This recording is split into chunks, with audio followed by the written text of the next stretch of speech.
sen. Koy bu yerine de. Oynama öyle yemeğine. Bu ne bile dadlıdır. Eşitmirəm. Eşitmirəm ama. Sonra eşidirsən məni. Adı eşitmirəmlərə hay vermirəm mən burada.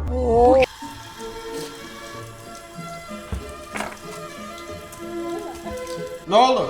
Ne oldu? Ne ben o? Az şumid. Yandı. Yum bunu. Ne diyeyim? Toyuğu qaytardım. Ha! Hekaye değildim axı. Biraz yavaş danış da. Yağı karıştırdı orada. Apamda rezet çekir orada. Bırak. Demeli. Her gün sarı kurban gələ bilmir. Eşirsən? Eşmirsən sən?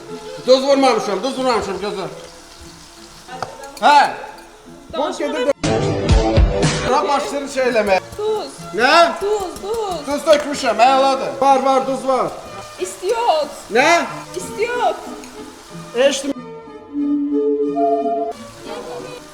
Hara?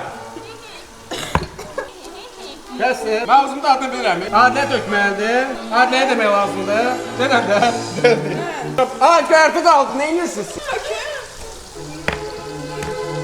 Olsun, əladır. Adı oradan biri bu qalimə pişirməyə. Salfetka. Ağac. Taxta qaşı. Taxtac. Taxtac nədir? Taxta qaşı. Taxta qaşı.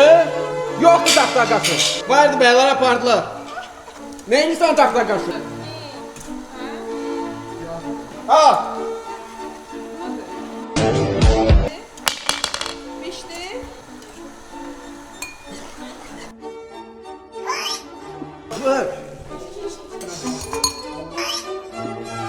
Bu arada mən oruç tutmuşam. Nə deyir o? Ya niyə də qorxursan mənə? Çox danışırsan elə bil. Okey, birinci mən yeyirəm. Mən görürəm. Bu ne belə dadlıdır? Hadi, əla. Ağzı da yoxdur, öfürsün. Mən də adına baxmam, çox dadlıdır. Şəval öfür də. Mənim ama xoşuma gəlmişlər. İndi şəlalə. Gözlə təpsin. Gözüm doysun. Qoy bu yerinə də. Oynama öyle yemeğine. Nöbeti komandamız Asiye yemek pişirse onun yazın zahmet olmasa. Sağ olun. Öpüp el elimden elim eledim.